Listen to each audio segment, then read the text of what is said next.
My name is Doug Gonzalez. I'm from Leslie E. Robinson Associates, but more importantly, I'm the president of SIONI, the Structural Engineers Association of New York, and really proud to be supporting this EERI event. In many ways, this is the beginning of what we hope to be more synergy between SIONI and EERI in the Northeast.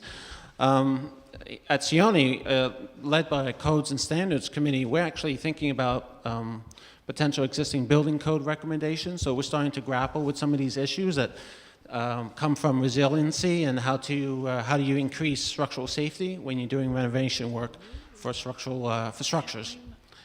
Now, we're going to have a panel of previous speakers and some new speakers. I'm going to give a brief intro to the new speakers or the new panelists.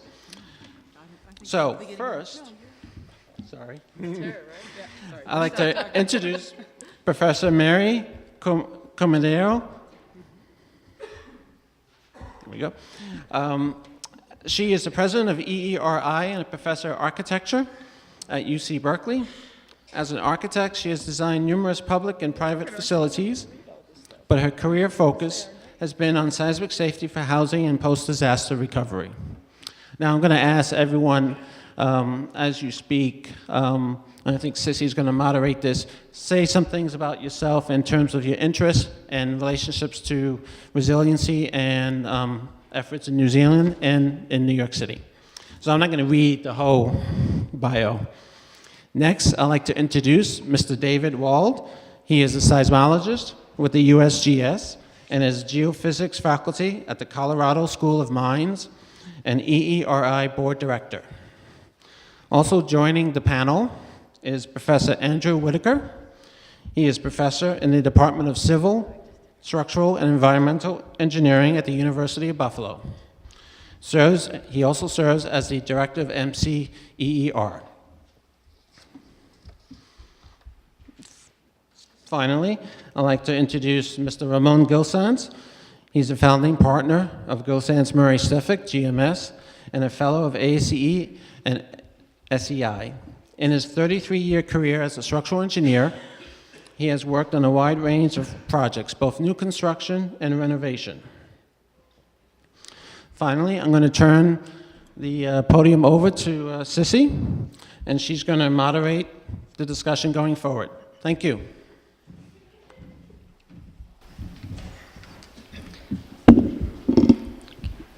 Thank you very much, Doug, and many thanks to SIONI for always being supportive of EERI efforts in New York City. So we have divided our questions, you have them also in the booklet that you received, in what is the setting, comparisons between New Zealand and New York, in terms of geology, earthquakes, and building stock. And there is a second set of questions regarding our preparedness, codes, and modifications in codes. And there is a last part about implementation that we are going to talk about. So starting with a setting, we want to discuss with our panelists and speakers what is the actual hazard and risk exposure that the New York City infrastructure has? What are key risk parameters and uncertainties in predicting this hazard and the associated risk? And how do they relate to multi-hazards? And you heard a lot about that we cannot just look at earthquakes as an isolated threat. From a seismological perspective, the recent earthquake in Mineral, Virginia, that was very close here, could this be repeated within our lifetime? So I will just show a slide that shows a major difference that we have here seismologically compared to the West Coast. And this is a USGS map that shows a comparison of intensity, of how earthquakes felt to earthquakes. On the green dots is how many people reported activity or that they felt the earthquake on the East Coast, in the Mineral, Virginia earthquake with a magnitude 5.8. And on the left, you see with the red dots, an even bigger earthquake, magnitude 6, in central California. And you see how little is the area and how small is the radius that these people felt a bigger earthquake. The reason for that has to do with the geology of the two regions. In this part of the world, we have a very hard bedrock that is not fractured by faults as it is in the West Coast. So waves tend to propagate very large distances, and they are felt in very large distances. You may recall that the mineral earthquake close to Washington, D.C. was felt here in New York, more than 200 miles away. On the other hand, the earthquakes in the West Coast have to deal with mountains, with faults that tend to eat up the energy of the earthquake. So with that, I will pass it on to David Wald, the expert seismologist on these two, to tell us what the current state of knowledge is on our hazard and associated risk exposure. David, you can talk from there. Well, I can't see the slides. Okay. Oh, thanks, Sissy. This is a great opportunity to be back in New York. I guess my plan here is to scare you a little bit. The particular earthquake, how many people felt the earthquake in Virginia here in New York? 200 miles away, that's a pretty great distance. What would happen if that earthquake happened a lot closer to home here? I'll show you what that's all about, and it's a good way of thinking about disasters in terms of what-if scenarios. The probability of something happening here in New York, of course, is a lot lower than it is in California, but it's not all that different than it is in Virginia, where we just had that magnitude 5.8 Virginia earthquake. And if we look at the hazard distribution, the hazard, of course, is driven by a couple elements. One is the background seismicity, whether the earthquake's happening day in and day out, the historic earthquakes, and also the active faults. Here in New York, the history is longer, but the activity rate is so low that we don't have much to go on in terms of historical earthquakes and the recordings of them, nor is the background rate large enough to record things on a frequent basis. So we're a bit running blind on what the active faults are and what are the potential sources. But I'm going to make one up, and we'll see how that looks. But keep in mind that Virginia earthquake occurred. Let me get a better laser pointer here. Right here, where the hazard map had a high probability of shaking, and it's not all that much higher there than it is here in New York. Of course, these are much lower hazards than we have in Los Angeles, and that's what we expect. Over the long term, we may or may not experience a comparable size earthquake to the Virginia earthquake here in New York. It's very unlikely that we do. The repeat time is probably several hundred to several thousand years. So, but we still should plan for that. I'm going to skip over, for the sake of time, a few slides that we have for ammunition. One thing that Brendon brought up was that the likelihood of having a strong acceleration here in New York, this is a complicated plot, but it's magnitude here, distance, and the likelihood of having an acceleration, here's peak horizontal acceleration, dominated by nearby earthquakes, is higher than any other sources, because the proximity of magnitude 5 and the occurrence of magnitude 5 are much more often than larger events. But if you look at longer periods, which certainly New York is going to be sensitive to as well, there's a lot more potential sources at distances of a few hundred kilometers, including Virginia and others that were felt here. And the chances of having long period energy from those distant sources is significant and comparable to the high frequencies at smaller earthquakes. So what we're going to do is look back historically and say, well, the five-borough area and northern New Jersey has seen magnitude 5 earthquakes back in 1737, 1884. The first earthquake I ever felt was upstate New York back in 1983, magnitude 5. And it doesn't take too much to imagine a slightly larger earthquake if you have this historical context. So this recurrence rate is something on the order of 100 years. What would happen if a less frequent earthquake were to hit New York? There's a way to do that. Let's see if this is going forward. I'm going to skip a couple of slides for ammunition here. Come on.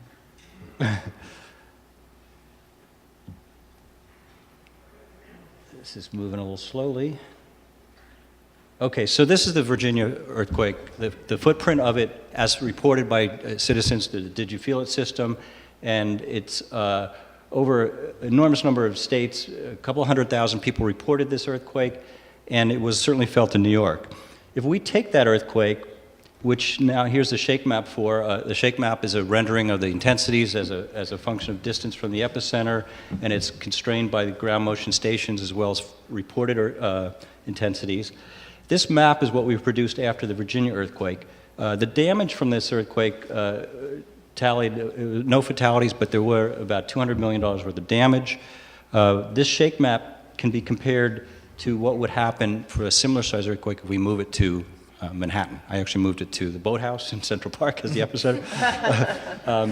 But a comparable size earthquake, which is unlikely but possible, would have pretty grave consequences. And this is just a way of visualizing what the potential consequences are. What we do with the shake map after a significant earthquake is to generate losses. Brendon showed this for the Kaikoura earthquake, New Zealand. We do this globally.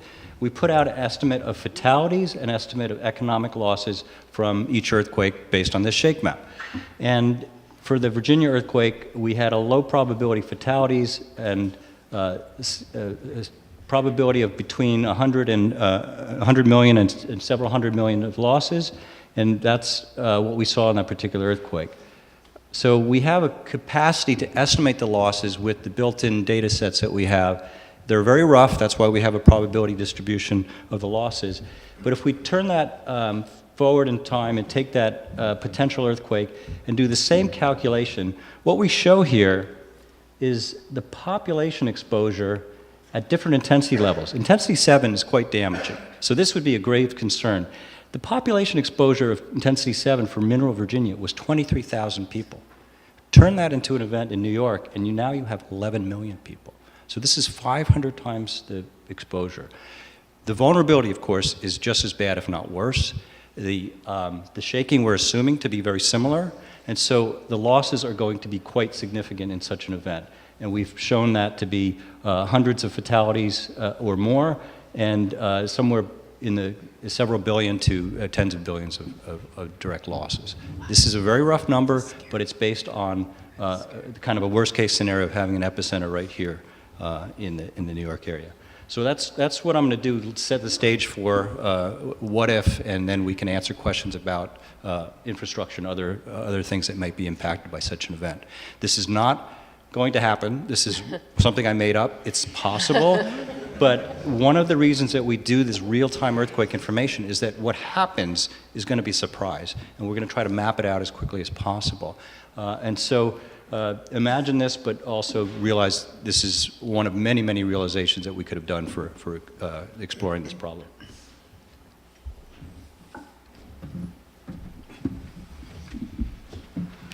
Thank you, David. It was not nice to put it at the boathouse. I think what we will do is keep the flow going because our questions have a continuity of what we want to do and have the discussion at the end. I think David has some more slides here. So staying within the setting of New York, the question is, do we have liquefiable soils in New York like Christchurch has? And where are they located? And if they are liquefiable, how big of an earthquake could make them liquefy? And how would potential liquefaction affect the New York City infrastructure? So just to give you an idea from a study that was done a few years ago, this is the site classification just in Manhattan, where you have the building code site classes that we are all familiar with, ranging from rock, which is A, there are the blue and gray areas in Manhattan, to very soft soils, which are the red, and probably all the areas around the shorelines are going to be E or F because a lot of them have man-made fields that could be potentially liquefiable, or there are areas with deep soft clays that the code may require site-specific studies for. I want to say a few words for the new New York City building code that has incorporated New York City specific aspects, but also what is the current state of knowledge in what we call liquefaction. And I see the chair of the foundation committee, Bob Alperstein, is here. He could talk about that as well. But we decided to do is include in the liquefaction, because as you may, a lot of you may know, there is even a disagreement within our community about what liquefaction really is. We added that liquefaction is not only the loss of strength, of shear strength in granular soils that are underwater when they are shaken vividly by earthquakes, but it could be further defined as a transient softening and increased cyclic striae strains that may occur during earthquakes in cohesive soils that have a plasticity index of less than 20. So we still consider them liquefiable. So the code requires you to even check these types of soils for liquefaction. New York City had and has this unique diagram. I think only Boston also has something like that, where it's a diagram where you plot field, now it's corrected field values of SPT blow counts versus depth. And depending on the importance of your structures, if you are on the right-hand side, you are cleared from doing anything further. If you're on the left, then you have to do something more, like a site-specific study. Going to the question of whether we have liquefiable areas, yes, we do. The JFK light rail system that was built in some areas that were the soils could be liquefiable had ground improvement, and as many of the speakers said, when you're dealing with earthquakes, you cannot necessarily eliminate the problem, but maybe you can live with it using technology. And what happened in the JFK light rail was that the use of base isolation was for the first time incorporated in the early 2000s with testing that was done at the University at Buffalo with elastomeric bearing. So if you travel to JFK, you will see these little rubber things between the deck and the piers is because of protection for earthquakes. And significant ground improvement was also implemented there. This is a graph produced by George Tamara of Rathje on the evolution of the shoreline around the World Trade Center. And with different colors, you see how the shoreline of Manhattan was expanded. And a recent expansion had to do with taking what was taken off to create the Twin Towers and putting it in the shoreline to create the battery park. So there is a lot of artificial expansion because of the need for use of land that maybe in the earlier times when we are talking even from the first settlers, people were not thinking of liquefaction when they were doing that, so there were no strict criteria for densification and things like that as we have now. We also have very difficult soil deposits. This is a cross-section in the city field, and you can see that in the Civil Engineering magazine of ASE by Canali et al., where you have not only very thick, deep organic clays, but also materials that are called varved. And I will have to pass it on to John Bray, that he will talk. He already talked a little bit about these regional specific soils that we have due to glacial actions in the lakes of New York, New Jersey, and some areas in Connecticut that do not exist anywhere else. So the question for John is, could soils of New York liquefy, and what would it take to liquefy them? So I covered the fact that we do have soils that could liquefy. The question is, will they? John? Thanks for the tough question. I remember one time when my grandmother asked me whether they could have an earthquake in Oregon. I answered everything scientifically correctly. And then 1 week later, they had the Mount Angel fault break. and it damaged the church that she went to, and she was not happy. So I've learned not to make predictions, yes. So I'm not making any predictions. What I am saying is, obviously, where the earthquake initiates and the ground motions is critical, but wherever you have an earthquake in the New York area, you're going to have some soft soils that are going to amplify the shaking. And those are the areas, we see this from earthquake upon earthquake, the areas that amplify the ground shaking, and when you have those filled with hydraulic fills or loose materials, those are prime actors for liquefaction. And you have those in New York, so you have to figure out exactly where they are, but I know that they're here. And on the other hand, you also have other kinds of soil deposits, like we talked about, and she's showing right now, is you have some of these varves, silts, and clays where our same techniques that we trust in clean sands, and we should live with, and we should follow that. So when they say they're potentially going to liquefy at 0.15 or 0.2 G, you should believe that, because we have case histories after case histories that say those kinds of soils will liquefy and have important effects. There are other soils where we have low penetration resistances, and they mean that they're not necessarily going to be an issue, and that you can use alternative methods such as bring back sampling and testing. And if it's carefully sampled and tested, you can gain insights and move beyond the simplified method, go beyond using penetration resistance and really understand how the soil is responding. And whether you call it liquefaction or not, I mean, if it strains to a certain level where it's important, you should be concerned with it. If it's low levels of deformation because there's just a little bit of transient softening and it dilates rapidly, then maybe it's something that you can live with. And so it's a more challenging problem because, like everything in life, it's not black and white, it's a lot of gray.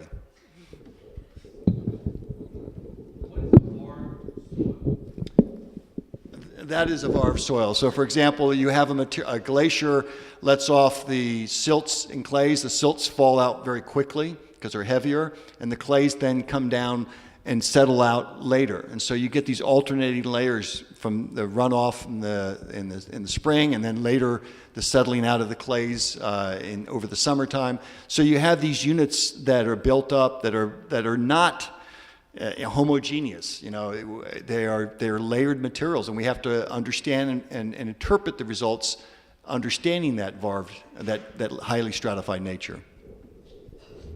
You also mentioned in your presentation, in your graph about liquefaction, two distinct areas.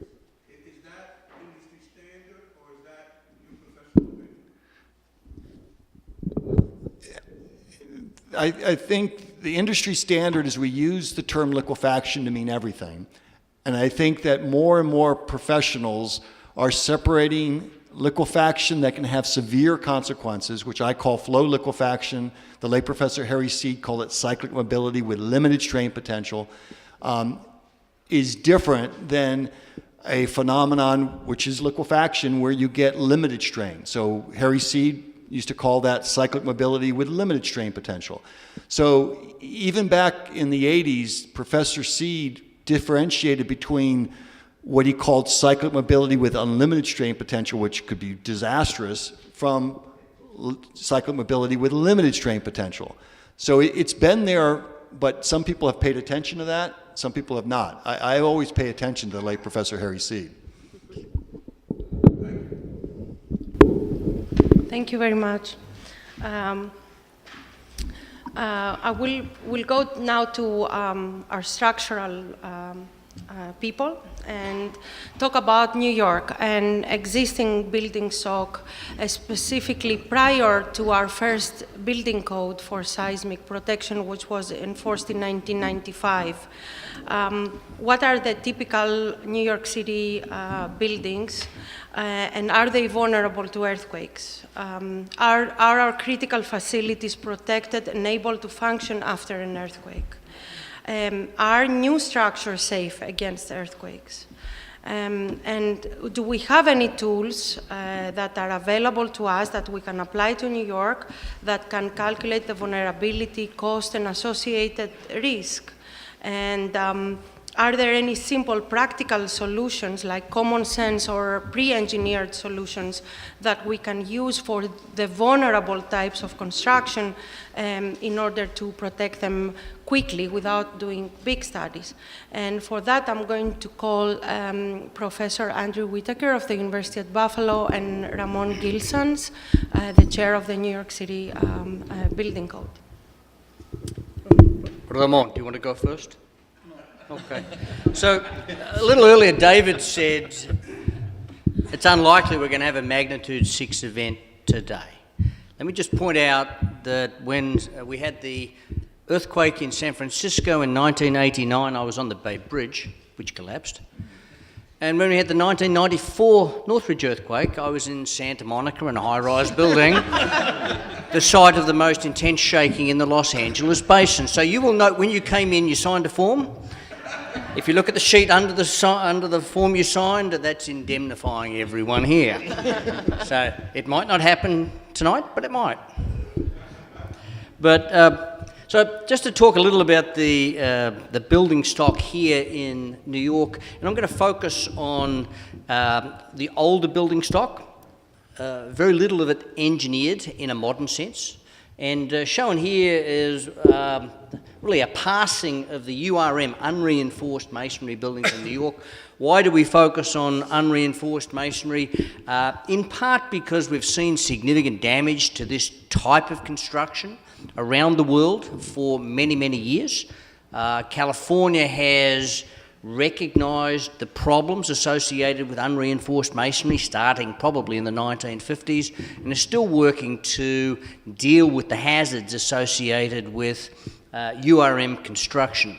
Now you might say, why don't we take the lessons learned in California and apply them here? The challenge we face is that URM construction in the East is a lot different from that in the West. So I think we have a sense, we have an understanding of the vulnerability of unreinforced masonry in the West, typically single white construction used to separate the tenants from the elements. But you know, the elements in San Francisco and Los Angeles are a little different from the elements here in New York. So a lot of the masonry construction here in New York is two-wide construction with space in between filled with rubble. So truly non-engineered, much, much harder to characterise as a structural engineer. So we might say we take the lessons learned from California and apply them here in New York. We can't do that. So we lack knowledge of how these buildings will behave in the event of an earthquake.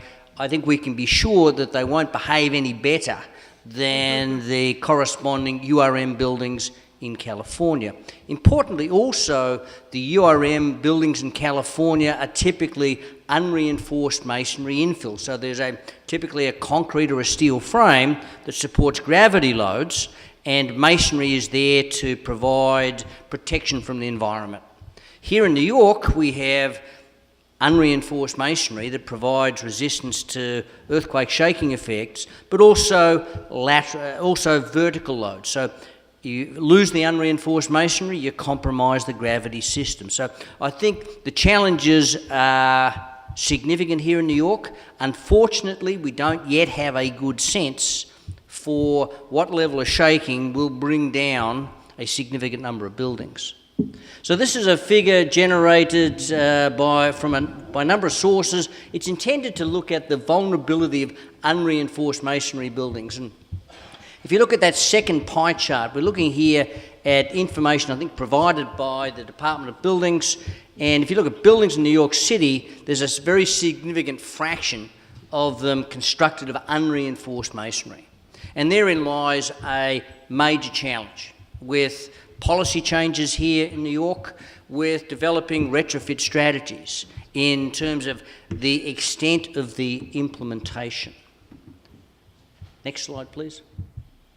So the next two slides, I think, provide some sense for the types of damage that you might expect to unreinforced masonry. These photographs are provided by Jason Ingham at the University of Auckland, and these are images from the Christchurch earthquake, I think of 2011. They just give you a sense for the type of damage that might be expected. And importantly, the masonry construction used in Christchurch is somewhat similar to the masonry construction used here in New York, quite different from the masonry construction used on the west coast of the United States. So you see a lot of parapet damage and similar, but this is damage that would be sufficient to force evacuation of buildings. As David pointed out, as others have pointed out, if there is a magnitude 6 event here in New York, it will affect everyone in New York. And then when we look at leaning on our neighbours for support, rest assured that New Jersey will see similar levels of shaking, similar levels of damage. As you go north into Connecticut, similar levels of damage. You go south, similar levels of damage. So the damage will be widespread. Tom O'Rourke talked about resilience starting at the village level. I agree with him completely. But we're going to have to figure out a strategy to be resilient community by community. Thank you. Ramon, would you like to add something? I will if you want to go over critical facilities and new buildings and URMs. Well, let me make a little bit of comments about New York. You want you close to the mic. Can you hear me? Yeah, that's good. Okay. So let me lift it. Okay. So the first comment is that even the new buildings designed by code, if you have the maximum considered earthquake, 10% of them will collapse. 45% of them will be unusable, and 45% of them will be usable. So the problem maybe is not on the unreinforced masonry buildings, which will be much greater, but even the new codes target primarily in life safety, not in being usable after the earthquake. So there is no earthquake-proof building, there is earthquake-resistant buildings. And that's the state of the art. And that's the state of the art in New York and in LA. So it's not that we're special. Second chance is the probability of the maximum considered earthquake is 2% in 50 years. That is approximately a return period of 1 divided by 2,500. So the chances of that earthquake happening are not very many. But if we want to, a third point is that by the time the earthquake happens, hopefully there is so much new development that many of these really dangerous buildings, the unreinforced masonry buildings, have been demolished and a new development is coming in place. In New York, we typically don't retrofit the masonry buildings. We just tear them down. The developers put 5 or 6 buildings together and they build a tower. And that's how the upgrade of the city happens. If there is enough time elapsed, hopefully the number of people living in dangerous buildings is reduced. If we're going to put money into something that we haven't seen maybe for some persons in 2 generations, we really need to have a method to convey this analytically. Because we're saving money in a thing that some people haven't seen and which their fathers didn't see either. So we need to have some metrics to say, hey, putting effort in resolving this risk is important. And we do have that technique, right? Thanks to FEMA, there is an ATC, there is a publication 58 that is going to the 2nd generation these days, in which we can estimate for a given building how many casualties there's going to be, how much is going to be the cost or the damage that the earthquake does, and how long is it going to take to repair.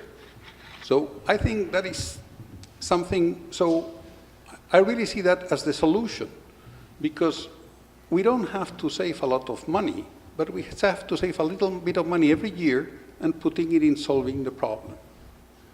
And the only way we can do that is if the whole community, if the village, and every occupant of the village understands that what they are doing may be not good for them, maybe would not be good for their daughters and sons, but definitely by the time we arrive to the grandsons, there is a pretty big chance that it's helpful.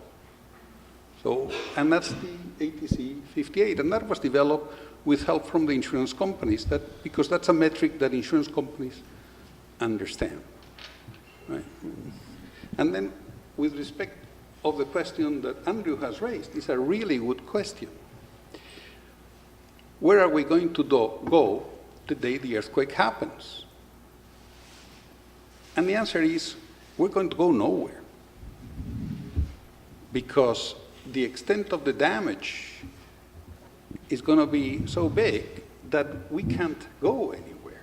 And it's going to happen the same thing that happened during Sandy. During Sandy, we all stayed at home. We had no electricity, some of us, and we had no running water. And that's not a house where you can live, because you would have to walk down, get water somewhere, so you could actually use the toilet. So this is something, and if you remember, the fire department, that was and the city that gave the instructions for you to stay at home, made it very explicit. Please, whatever you do, don't start a fire. Because the fire suppression systems are not working. And I thought we all heard that message very clearly, right? When we said, hey, be careful with the cooking, because if there is no water, there is no fire extinguisher, there is no fire alarm, there is no nothing. Right? So anyway, I think the bottom line of what I'm saying is that we really have to be together and understand that we really have to work to reduce this risk, because someday it's going to happen, hopefully not in our lifetimes, but in someone's lifetime. Thank you.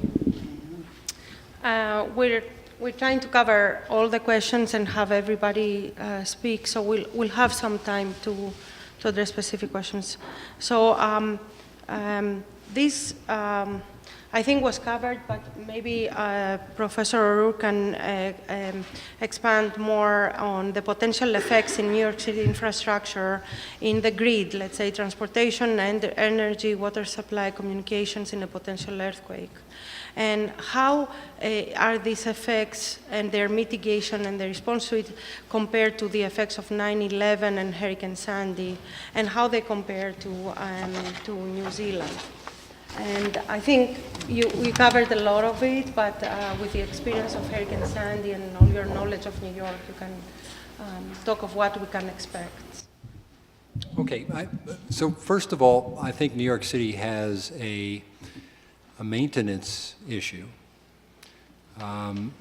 There's a significant amount of infrastructure here which is aging, and a lot of it is buried. So it has vulnerabilities. For example, as I mentioned before, about 70% of the water supply, and interesting enough, it's the same thing in Los Angeles.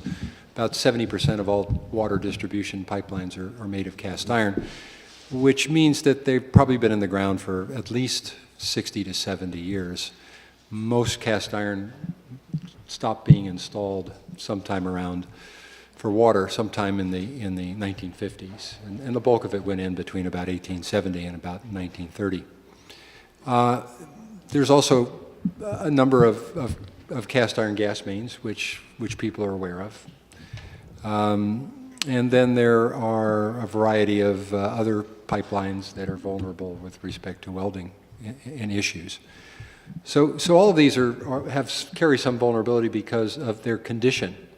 It's impossible to know the condition of aging infrastructure, particularly when it's buried, with precision. There are techniques that can be applied, and the electrical utilities and the gas utilities are working on issues to be able to characterize what the condition is, and also to be able to rehabilitate in ground with a variety of special lining systems.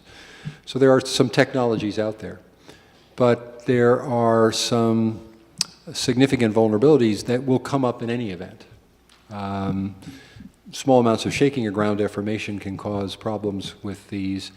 And it's really a function of the interoperability. That is, if you lose the right line, you can have cascading effects on other facilities. You have cascading effects because of proximity. If a water main breaks, and this happens fairly frequently in New York, you'll read a lot in the paper over a year, and if you integrate this over many years, it's actually true. You have a lot of broken water mains. And some of these broken water mains cause some fairly significant amounts of damage just under normal circumstances, just because they break, because they're old, and it's hard to find where they're vulnerable. It's not that people don't care, they do try, but it's an impossible task to find them all. Well, what I've noticed is earthquakes tend to accelerate the aging process and take your repair rates that would occur over a year or two and then compress them into 5 minutes. So you can certainly anticipate an elevated level of loss of functionality in water, in gas, which then creates hazards. And particularly when they are in proximity with each other or they depend on each other for their operation. If you shut down a number of substations, you will then shut down electricity that may affect the operability of some lines. So you have to think it through in a couple of dimensions. And certainly an earthquake of 5 to 6 magnitude can be expected to have a number of lines go out and have consequences that will have a spread of probabilities associated with them on the top end, losing some serious functionality which is necessary to either save lives or to speed recovery.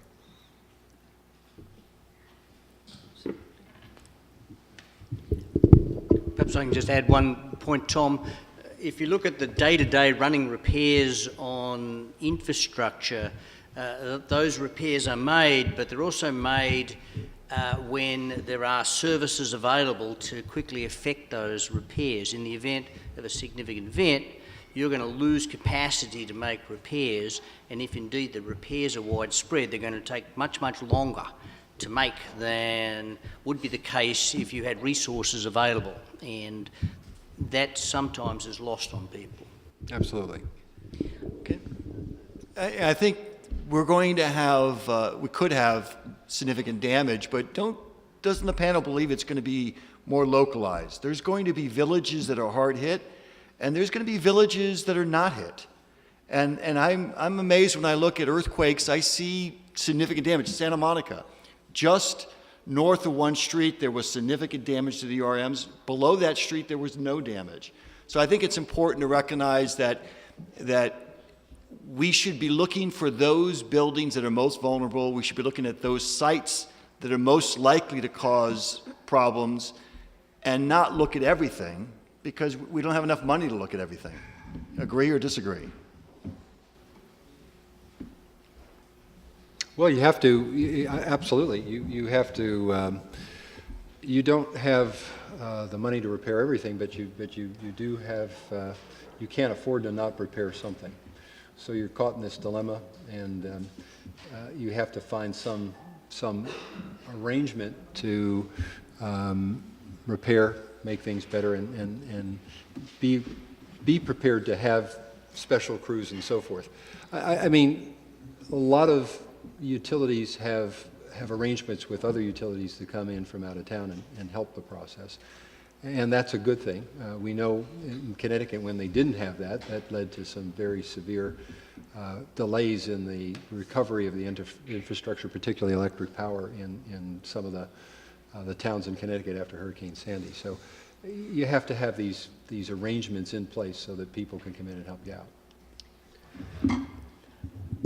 I think this fits in with something you brought up, Tom, with the idea of bringing together subsurface data sets, regional subsurface data sets, regional infrastructure data sets, so that someone can come in and do a scenario, and that could be something that a regional chapter like yours, Sissy, could do, and try and identify the areas that are most susceptible to liquefaction, the areas that have the most potential for amplification of ground shaking, and then if you can bring the infrastructure information on top of it, you can find those hot zones where people should take a closer look. Because no one's responsible at least it seems, looking regionally where the bad places may be. Absolutely. And it's a difficult task, but there is so much uncertainty in the earthquake itself, Right. that even if you know everything else, we even have more uncertainty. And I think the point that John brought connects to the next question that is more addressed to the New Zealand people involved with Mary and Tom and Brendon about what were the seismic upgrades that were mandated in Christchurch as a result of the earthquakes. How these upgrades, what were the triggers, which is something that we are very interested in here in New York. What triggered the upgrades, and what was the role of insurance in that process? And what were the challenges? And that's something that has to do also with existing but future planning. And we want to hear from all of you about not only the technical and physical, but also the socioeconomic outreach, the messaging problems that you have in implementing something. And maybe it's easier in New Zealand because you live with earthquakes. Here it's even more difficult because, as Ramon said, it's been generations since nobody felt it here. I can start with one at least that Andrew made the comment about unreinforced masonry buildings. So in 1931 in New Zealand there was the magnitude 7.8 Napier earthquake, which was in the northeast of the North Island, and not immediately, but within months after that earthquake, actually the New Zealand government outlawed the building of unreinforced masonry buildings. So there's not been a single unreinforced masonry building constructed in New Zealand since 1932. There is still masonry bricks built, but they are purely as a facade to keep out the elements. The lateral resisting and the gravity systems are either timber or steel or something similar. So there was an example historically where after an earthquake there was immediately something enforced, and although New Zealand doesn't have states per se, that was enforced nationwide. Even though the earthquake itself happened only in the North Island, it still applied to the South Island as well. I think in the aftermath of the Canterbury earthquakes in 2010, 2011, there weren't per se any outlaws or major triggers of different construction types, but what there was through the learned societies, basically identification of particular types of structural forms, particular types of geotechnical conditions that led to high vulnerability, and then at least in the short term, within the first year or two, that sort of direct observation was what drove consultants working in the field to try and avoid those particular conditions.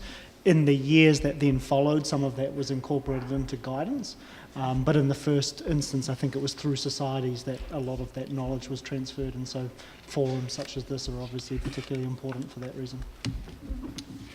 But in addition, two particular things that came from Christchurch were, one, the geotechnical zoning, which you saw in several of the presentations, led to foundation standards that affected a huge number of houses, and that was not covered by insurance. That was an additional cost that residents had to pay in order to do any repairs to their house. Very critical in terms of a huge change, culture change in the way regulations were done. The second was the earthquake-prone buildings legislation, which really changed the definition of what constituted an earthquake-prone building, and that was done as a percentage of new building standards. It was a very simple way for people to understand sort of where their building fell on a spectrum. It isn't the easiest thing to actually apply in practice. But those are two really critical additional changes that came after Christchurch about how we trigger change in New Zealand. They're both incredibly important and they're both incredibly valuable, but they affect people very differently because of the way the costs are paid for.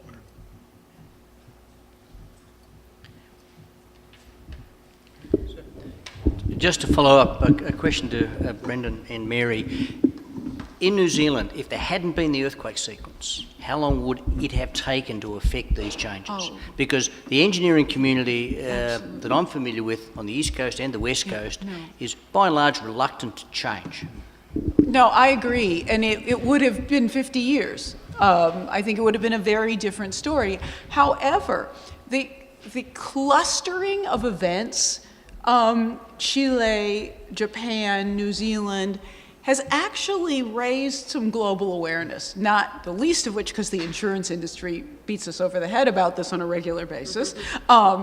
But I think that it's the combination of events in the world in the last 10 years has really changed our attitudes, and I think it obviously would not have been as fast in New Zealand without the event, but I think in general we're seeing a kind of response that's different. I mean, the fact that you're holding this event here in New York, I think, is a response to that series of events around the world and a recognition that we do have to pay attention.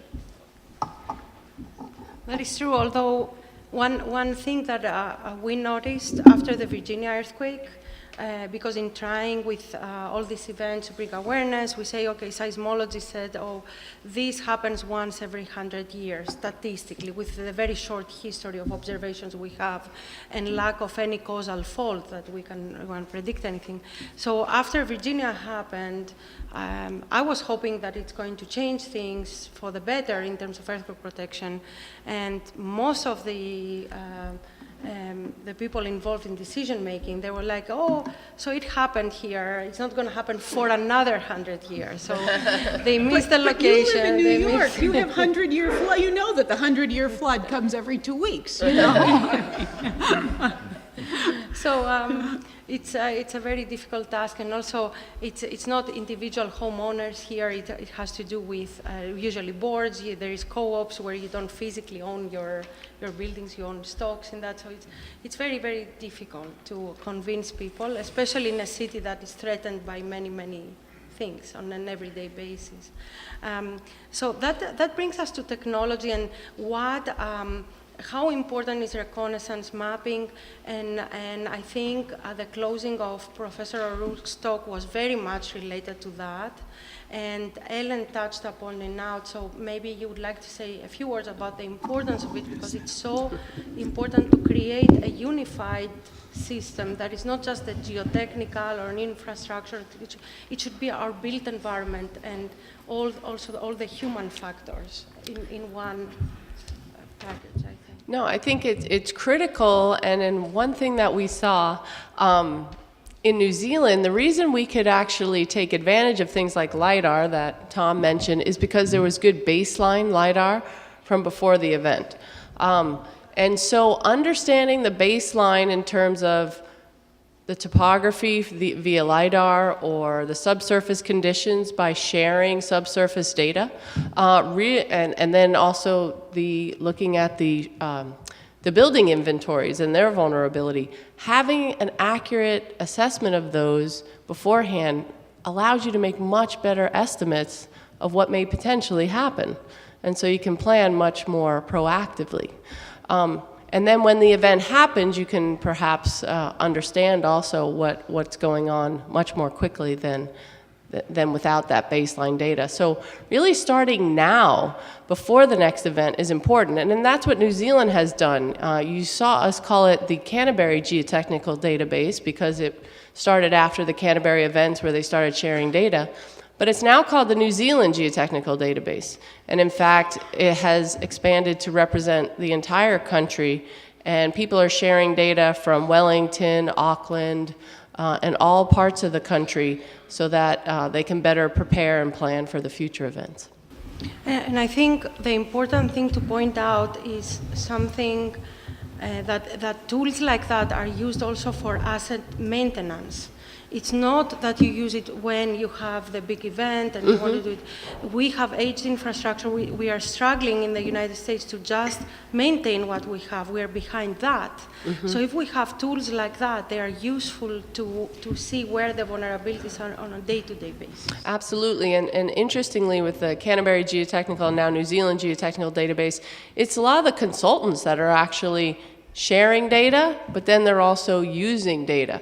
And so if you're using data, they actually track you and make sure you're also sharing data as well. But we could all make use of a new site, new project, oh, what borings or what CPT are in that area, so I think that's certainly critical. I think I'll try to close today's event with something related to the village, and that seems to be the theme of the panel. You're talking about a different village in New Zealand. I'm not sure how, there is a value to data in cities like New York, so there is different challenges.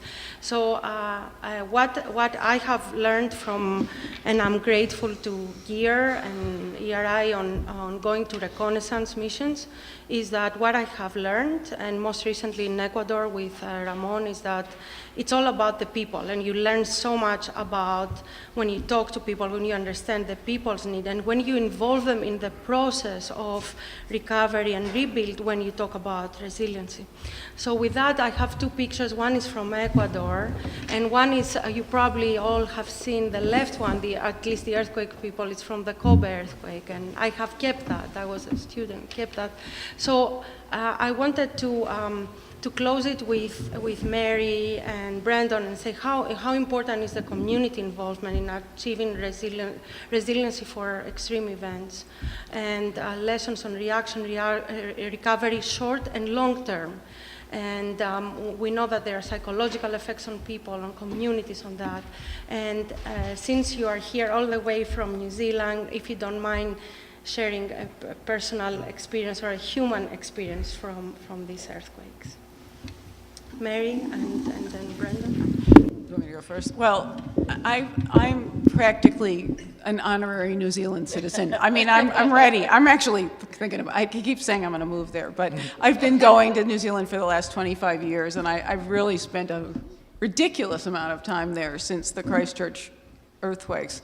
And the thing that is really amazing, despite all of this damage, despite all of the difficulties with the loss of jobs downtown. I mean, there were 50,000 people employed in that central business district, and half of them lost their jobs.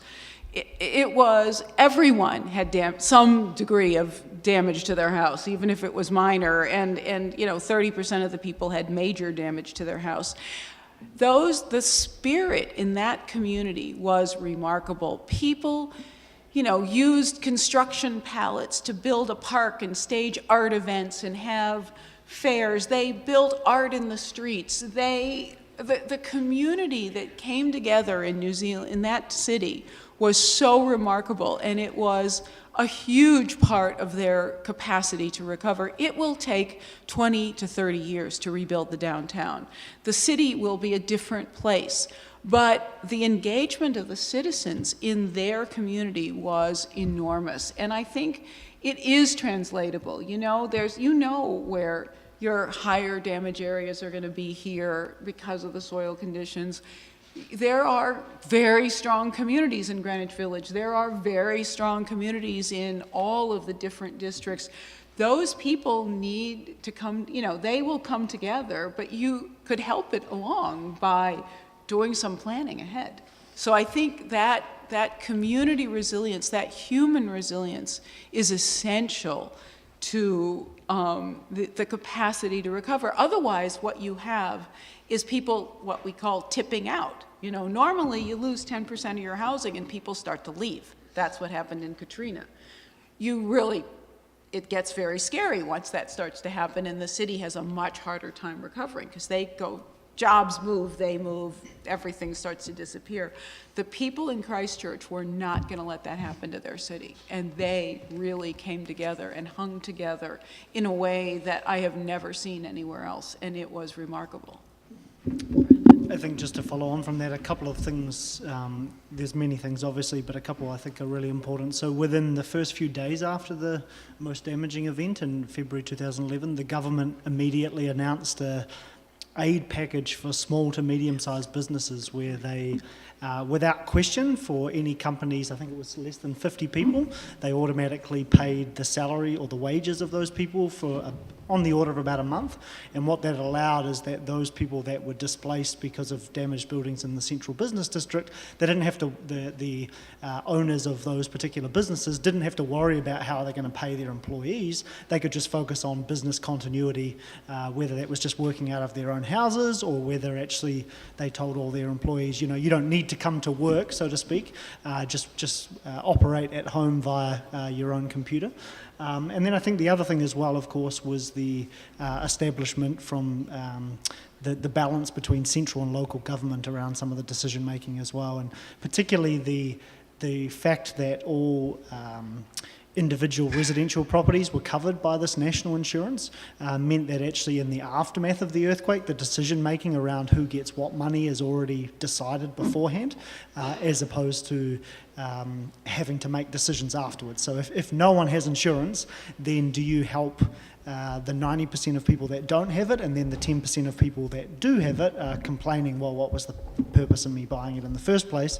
Or do you try and actually develop enough commitment from people to try and have very high rates of insurance penetration such that you plan significantly beforehand? So I think New Zealand's strength were probably in some of those immediate knee-jerk reactions from the government to provide support without having to ask questions, and then also that planning beforehand to have widespread insurance cover. Thank you very much. I think we have time for 2 questions, and then we'll close the event with the speakers are still going to be here. I know that I had stopped Professor Iskander, that maybe... I want to make a comment that I don't know how you address it. So Christchurch offers us a lot of lessons at the building scale, but at the city scale is different. New York City does not bring its own water. We only have one source of water and doesn't produce any of its food. It comes over half a dozen crossings. So I have to accept, knowing New York City's geology, that I will lose some neighborhoods. I will lose some airports. But I don't want to lose the entire city. And it seems to me that as a community, we have if a likelihood of it, a really catastrophic earthquake in the next, say, 2,000 years is recurrent period, then I have to think about the land lines rather than the individual buildings. This conversation has been really focused on the project scale, the building scale. But as a city, we have to focus about our land lines. When Sandy occurred, I stayed in my house when I lost electricity. I left to Pennsylvania when I lost the toilet. That's a fact. So I think not everybody in New York City, the 10 million people, cannot move to Pennsylvania when we lose the toilet. I would just like to comment on that. I think this is an important point, and I think it's been an undercurrent in the discussion, but not made explicit.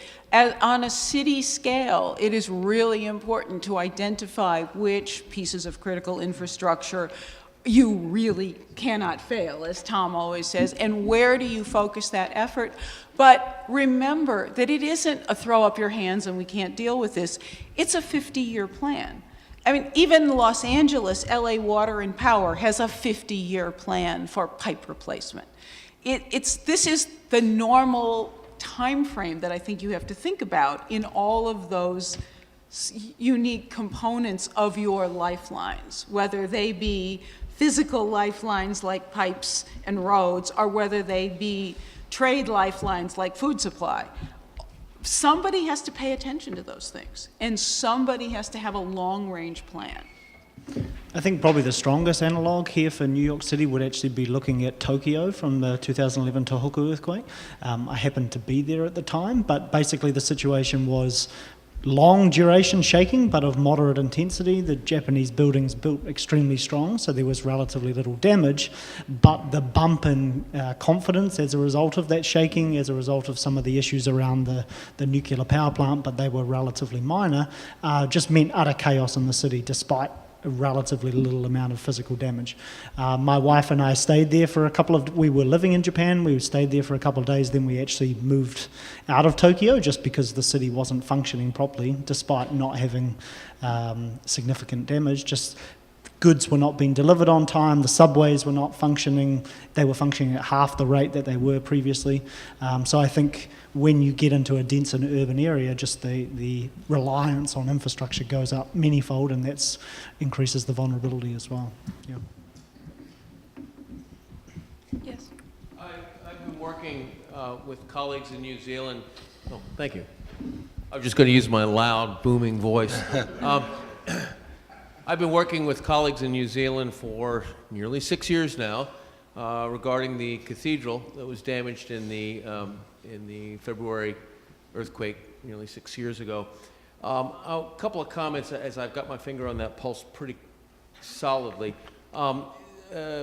The heritage, we talked about, Dr. O'Rourke talked about commercial and residential losses earlier. We lost 335 listed heritage sites in Christchurch, and many of these were damaged but not irreparable, and they were bulldozed. The Canterbury Earthquake Recovery Act provided for extraordinary lifting of all heritage protections for these listed buildings, and the earthquake minister, Jerry Brownlee, became known as Bulldozer Brownlee for his propensity for knocking down buildings. And this is something that I think we should, as a society, we should think about in any disaster, and that is, yes, it takes a village to build a village, but what village are we going to come back to? Is it anything we're going to be able to recognize? Fortunately, we anticipate that the cathedral will be fully restored, as was the Arts Center at the far end of the street. But that's just a really important piece of the puzzle. And I would like to share something that I just got emailed from a friend in New Zealand. He's talking about the after effects of a quake like this, and he writes, "Beware the panic. The quake brain, the fear, the anger, all empowering the top-down dictatorial response. So important for a calm, long-sighted leadership which engages with and heeds the aspirations and dreams of the affected people. Avoid the rush to destruction. Respect and retain pre-crisis legal protections such as possible. Be aware emergency powers that will suspend all protective legislation and regulations. Christchurch lost 335 listed heritage buildings, and many had relatively minor damage. But owners seized the opportunity for the insurance payout and ran. The city is poorer for the loss." And I'd hate to see other cities repeat that mistake. So I'll shut up. Well, certainly New York has a lot of heritage, and certainly it's an important point and lesson learned and a threat. And we saw it also in the Virginia earthquake with the damage that was done in the Washington Monument. So there is a lot to protect here. So there's a lot at stake. And we should be aware. We did not. It was repairable, though. Yeah, last question, because we have to close and we can informally talk. Yes? We have personal communicators all over the place. New Zealand, you had such, possibly not density. Glenn Anderson, we have personal communicators all over the place, and you're going to get, if you spend the money or just a circumstance, you're going to get a lot of input from that. How might we manage that so we do go the right direction dealing with loss of life, loss of heritage, and one long day that I spent in 2001. I would hope people would have comment, and it's nice to hear New Zealand again. Well, it's the use of cell phones and all that. That's what he's talking about, I assume. I mean, it was huge in the kind of organizing. Oh, sorry. We're discussing what the right answer, what the answer should be. She's answering your question, but to the other well, panelists. we were trying to actually make sure we understood it correctly, and I assume you mean by personal communicators, people with cell phones.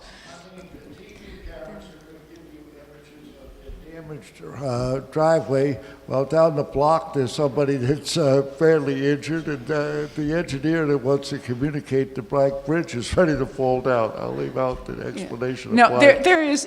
I think that we, all the levels of media, both the official media and the sort of use of cell phones and crowdsourcing, are a new phenomena, and we really saw this in play in the Canterbury earthquake sequence. And some of it was harnessed to great good. The organizing of the student volunteer army that went and helped people dig themselves out of that liquefaction was amazing. On the other hand, bad rumors spread over social media as well. So it isn't always perfect, but all of us, I think, in positions of government and positions of technological knowledge really have to pay attention to how that media is working, and we have to be better at managing that communication. Well, thank you very much. Thank you. I think with that we'll close the formal part. I wanted to mention the volunteers that have worked very, very hard for this event. Guillermo Diaz-Fanas, Non Kantonaki, Panayota Kokali, Moji Malek, Patrick Basal, Said Malouf, Yorgos Champras, Sanaz Haddad, Ezra Zampole, Laura Hernandez, Jerry Chen, Jan Diaz, and Georgios Malios. Thank you so much for working so hard. And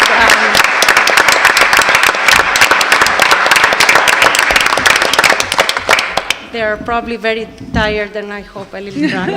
So we have a small gift from you. It's from the Historical Society of New York. It's historic in a book, in historic maps, and also the Office of Emergency Management of New York has the New York City Landscape Risk book that they have published as a copy for you. So we'll bring them up. And thank you, Sissy.